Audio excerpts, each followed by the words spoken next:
Hey historians, this is Mrs. Tyler, and this is our first set of notes of the school year. This is Unit 1, we're talking about the Constitution, and this is Notes 1. We're going to do a little bit of backtracking before we start talking about the writing of the Constitution, because we kind of need some context. Why do we need a Constitution in the first place? And a lot of it is in this backstory that we're going to talk about. So in your notes packet for Unit 1, you have notes that say becoming a nation, and I hope that you can pull those out and fill those in as we go through this today. When you see the pencil appear on each page, the information in red is what you write down into your graphic notes guided note-taking page in our packet, okay?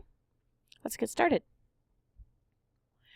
So many of you remember, maybe from 5th grade social studies, that we started out as 13 colonies that were controlled by Britain. Okay, in the early 1600s, European countries were establishing colonies on continents all around the world. And they were hoping they did this so that they could increase their wealth and their influence.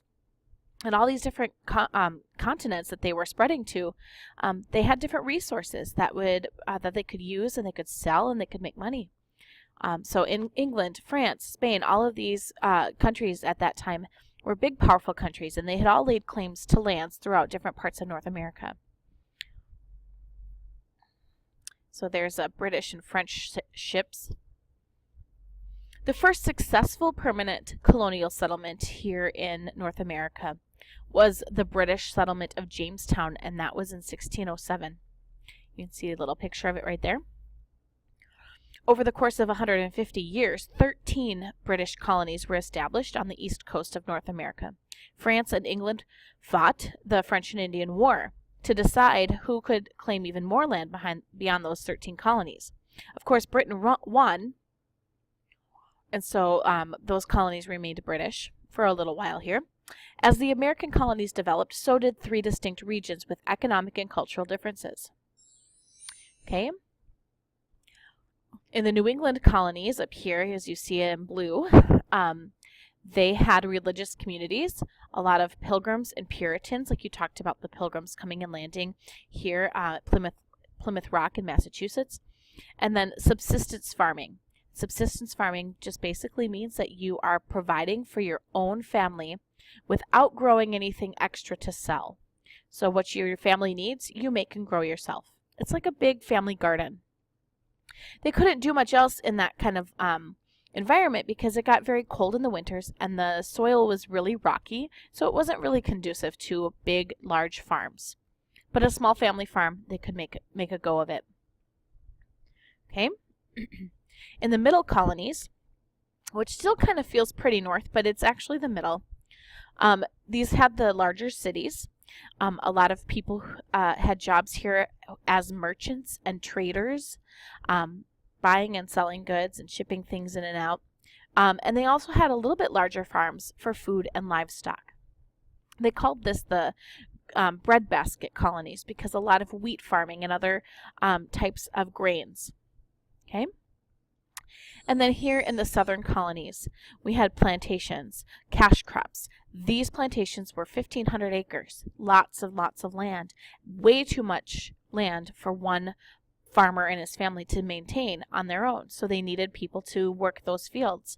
And they relied on slavery to do that because it was the cheapest route for them and allowed them to make the most money. Okay? So you should have these items written down on the worksheet in our packet for this. Okay? Establishing these colonies around the world and sending armies to fight for more land was expensive. So the King of England at the time, King George III, felt that the colonists living in the American colonies should pay more taxes because, after all, they get to benefit from the war that Britain won. They get to keep growing as British colonies.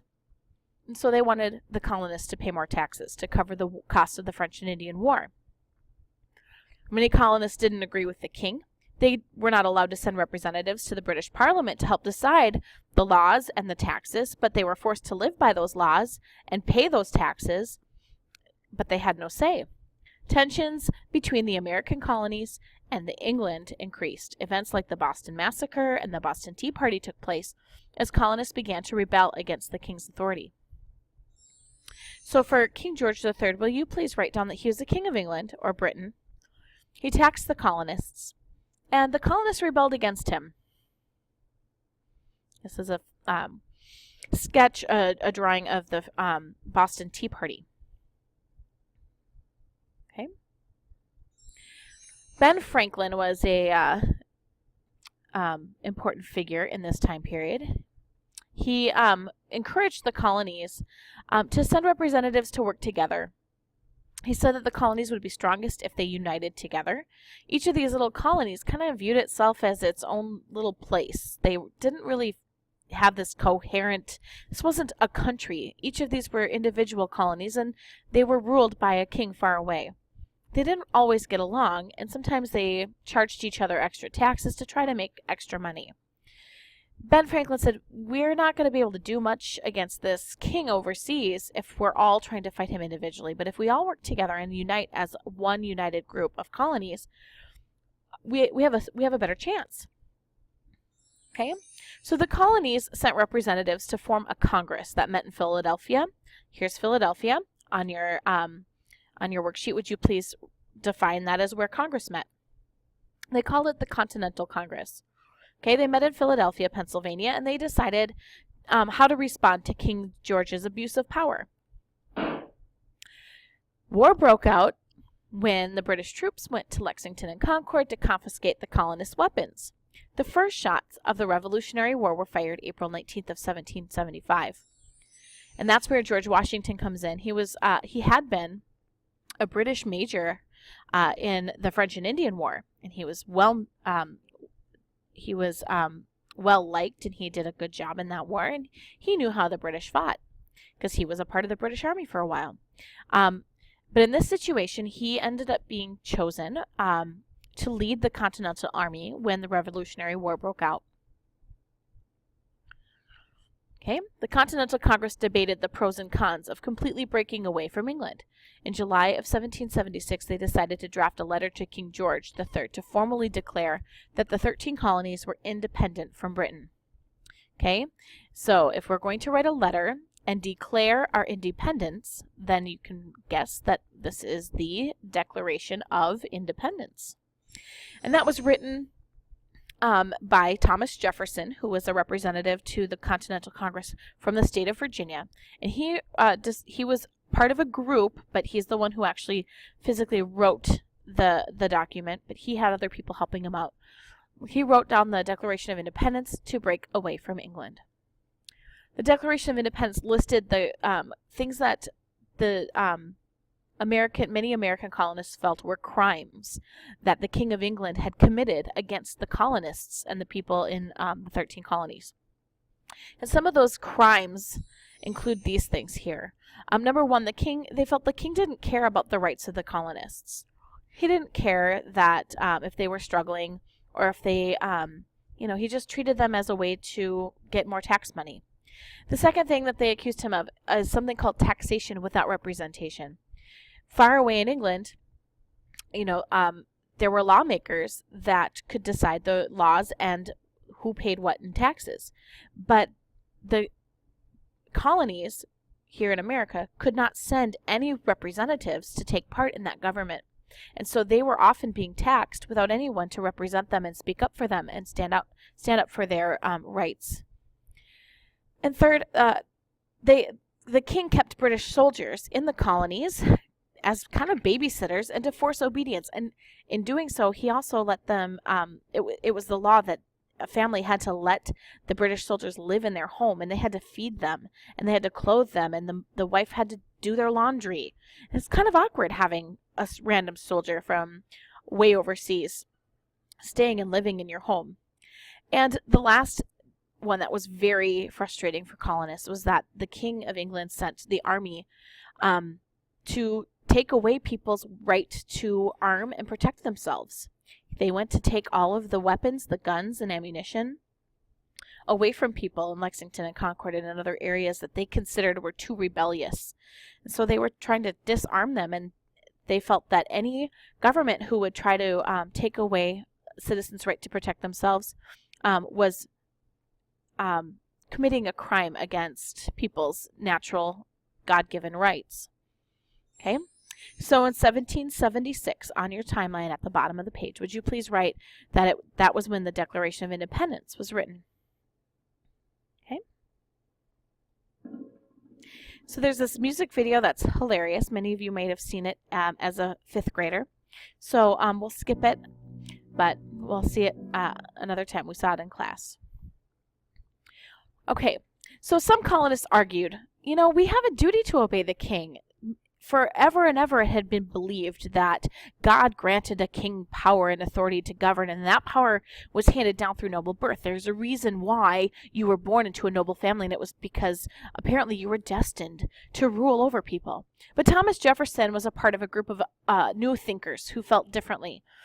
They were Enlightenment thinkers, and they believed that some new ideas about government and rights and people's rights and liberties.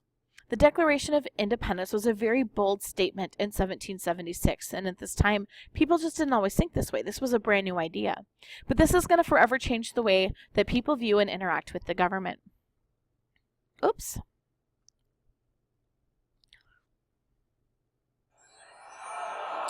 So the Declaration of Independence starts out by saying, we hold these truths to be self-evident, that all men are created equal, that they are endowed by their Creator with certain unalienable rights, that among these are life, liberty, and the pursuit of happiness. Okay, so let's take a look at what this means. Natural rights is that all people are created equal. Unalienable rights is the idea that rights are given by God and they cannot be taken away, and that every person is supposed to have these rights. Now, they meant every person, but they didn't quite mean every person, because at that time, really, they were pretty much talking about people who were landowners, wealthier and educated, and of course, white men. So this idea is there, though, and it's going to expand to include more and more people. It's going to expand to include people of different ethnicities, people who are not just rich but also may not have as much money, who don't own land, and it's going to start talking about women and other people as well. So, and then fundamental rights. The government is supposed to protect people's God-given rights. It's not the job of the government is supposed to protect our rights and not govern over us. The power is really the people, and the government protects our rights. So these are kind of different than anybody had ever encountered before. So the British Army seemed to have the upper hand when the Revolutionary War had broken out. And of course, the British Army was one of the most powerful armies and militaries in the world at the time. They had long been known as having a powerful army and navy. The Continental Army lacked training, adequate food, weapons, even the basic supplies like food. However, with George Washington's strong leadership and support from France, colonies were able to defeat Britain.